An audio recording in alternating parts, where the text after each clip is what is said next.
大公报评论认为，治理者必须是爱国者，这是放诸四海皆准的道理。西方的选举政治中，竞争对手比拼的是谁更爱国，但在香港，有些掌握公权力的人竟然以反对祖国作为炫耀的政治资本，以此进入建制，并博得国际反华势力的掌声，真是奇哉怪也。这也恰恰证明香港的政治发展，尤其是选举制度出了问题，违背了一国两制的初心，必须拨乱反正。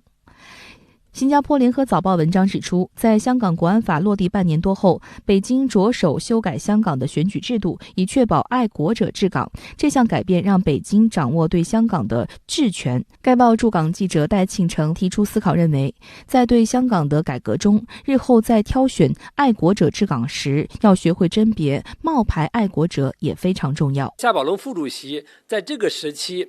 阐释这个，其实是为下一步中央对香港选举制度要做的一些改革做的一个铺垫我认为下一步中央会像去年香港国安法整个过程运作整个过程一样，会采取一些措施。路透社转载香港明报评论认为，中央看待爱国标准有两个层面，一是针对一般人，一是针对身居特区政权架构高位的人。前者采取最低标准，门槛较低，后者则有更高的要求，需要有一国大局观，坚持原则，敢于担当，实际就是敢于跟破坏一国两制的行径斗争。就在周二，香港特区政府公布公职条例草案的修订内容，以完善公职人员宣誓安排，进一步确立爱国者治港的基本原则。其中定明，除已列明需宣誓的公务员、立法会议员等公职人员外，区议员也必须宣誓。如有议员涉作出违誓行为，将由特区政府律政司司长提起公诉，该人士即时停职。而有关人士因违誓而被取消议员资格后，5年内不得再次参选。据了解，草案将于周5刊宪，下月17号提交立法会审议。香港政制及内地事务局局长曾国卫表示，此次修订条例目的是准确落实基本法104条的法定要求和全国人大就其的解释，履行特区政府的宪制责任，进一步确立愛國者治港的基本原則，有利於一國兩制行穩致遠。無論喺法律嘅要求或者係嗰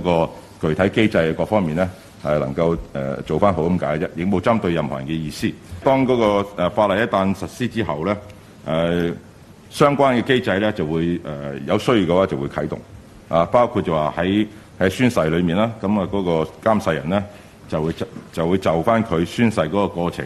係咪符合法定嘅要求佢就會去判斷呢嗰個宣誓是否有效。深圳卫视驻港记者秦月在记者会现场观察到，很多媒体关心对区议员等人追诉期的问题。曾国卫表示，修例没有特定追诉期，但不代表既往不咎，要按照实际情况来处理。而该修例设立了正面清单和负面清单，更明确清晰地界定行为的所属性是否符合拥护基本法、效忠特区。而对于有传媒不停地追问红线到底是在哪里，会否出现大部分区议员被 DQ 后产生真空情况，曾国卫就说这种情况没有发生，不予以评论。但是本身宣誓的过程呢，一点也不苛刻，也不难通过。另外，他也强调呢，目前香港现存的选举制度的确是有改善的空间，而选举又是香港政治制度当中极为重要的一环，需要由中央来主导。欢迎中央政府提出建议，以便更好地落实爱国者治港。